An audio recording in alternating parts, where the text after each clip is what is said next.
NGT द्वारा Shimla development plan को अवैध करार दिए जाने को लेकर अब सियासत गर्मा गई है। कांग्रेस पार्टी ने भाजपा सरकार पर निशाना साधते हुए कहा कि चुनावी वर्ष में सरकार बिना कानूनी सलाह और एक्सपर्ट की राय के बिना लोगों को बरगलाने के मकसद से शिमला डेवलपमेंट प्लान लेकर आई थी, जिस पर एनजीटी ने सरकार को फटकार लगाते हुए इसको रद्द कर दिया है। ये बात शिमला में कांग्रेस पार्टी के वरिष्ठ उपाध्यक्ष आदर्श सूद ने पत्रकार वार्ता के दौरान कही। आदर्श सूद ने कहा कि 2017 में एनजीटी ने शिमला शहर के कोर एरिया में निर्माण को लेकर पाबंदी लगाई थी, लेकिन भाजपा सरकार इन आदेशों के खिलाफ अपना पक्ष उपयुक्त कोर्ट में नहीं रख पाई और चुनावों में फायदा लेने के मकसद से जल्दबाजी में चुनाव से ठीक पहले 20 वर्षों का आधा अधूरा शिमला डेवलपमेंट प्लान बनाया, जिसको एनजीटी ने ठुकरा दिया है। आप सबको मालूम है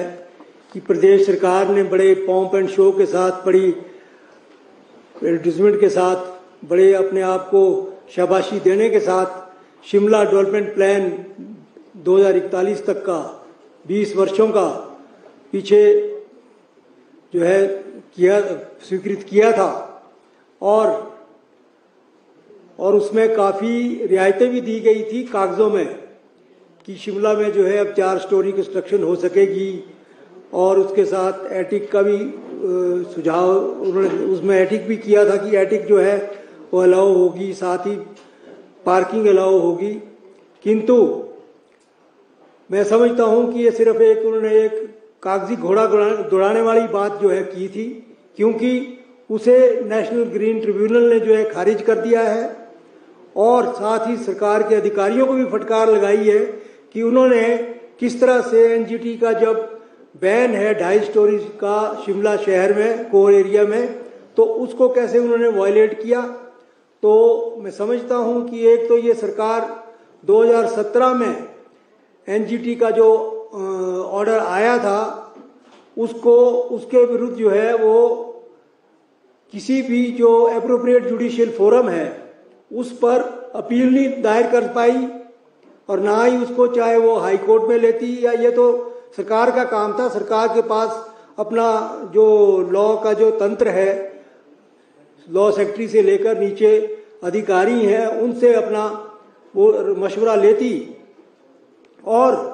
साथ ही साथ जो किसी भी उसको चाहे हाई कोर्ट में या सुप्रीम कोर्ट में जो है वो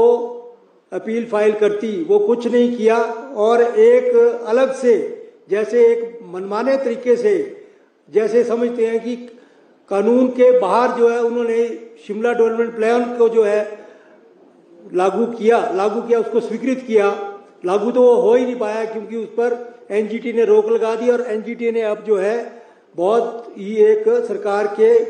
जो कार्य प्रणाली है इस पर ही उंगली उठाई है। तो ये एक बहुत ही गंभीर मसला है और समझता हूं मैं और आप सब लोग जानते हैं कि ये सिर्फ एक हाफ कुक्ड उन्होंने अटेम्प्ट किया था लोगों को लुभाने के लिए चुनावी वर्ष में। जैसे उन्होंने चुनावी वर्ष में हमारे माननीय यहाँ के विधायक और मंत्री उन्होंने बड़े बड़े जोर शोर से जो है कहा कि हमने जो लैंडलेस लोग हैं उनको हम 2 बिस्वा जमीन दे रहे हैं शहर में। तो आप देखिए इस बात को भी पिछली विधानसभा में उन्होंने पारित किया प्रस्ताव, तो आज उस बात को भी लगभग 5-4 महीने हो गए हैं। आप बताएं में किसी भी एक व्यक्ति को 2 बिस्वा जमीन मिली है, क्योंकि उसमें जो लीगल उन्होंने फॉर्मेलिटीज पूरी नहीं की और ना ही कोई लैंड आइडेंटिफाई की, क्योंकि शिमला और दूसरी बात उसमें एक रखी थी कि जो 1975 से पहले जिनके यहाँ पर ढारे बने होंगे। अब आप लगाइए हिसाब की लगभग 50 वर्ष पूर्व तो कोई ढारे थे ही नहीं शिमला शहर में। ये तो जब शिमला शहर में बाहर से लोग आए, चाहे वो शिमला के हिमाचल के अलग हिस्सों से या हिमाचल के बाहर से, और जहां उनको स्थान नहीं था कंस्ट्रक्शन में और सब जगह वो लगे, तो तब उन्होंने अपने रहने के लिए ढारे बनाए। तो वो काम तो जो है 50 वर्ष पूर्व तो कोई था ही नहीं। तो सिर्फ ये भी एक चुनावी जुमला ही था उनका और उसके अलावा कुछ नहीं। तो इसी लाइफ टाइम्स टीवी के लिए शिमला से सोनी की रिपोर्ट। मॉनसून के सुहाने मौसम में हिमाचल की पसंदीदा मारुति कारों पर आकर्षक ऑफर। चुनिए नई ब्रीजा, डिजायर, स्विफ्ट, ऑल्टो या फिर वैगन आर। गोयल मोटर्स के जिला शिमला, सोलन, सिरमौर और किन्नौर के हर कोने में सेल्स और सर्विस का विशाल नेटवर्क, आपके घर द्वार पर सुविधाएं। मारुति सुजुकी की गाड़ियों की बुकिंग के लिए संपर्क करें 9317000172 पर।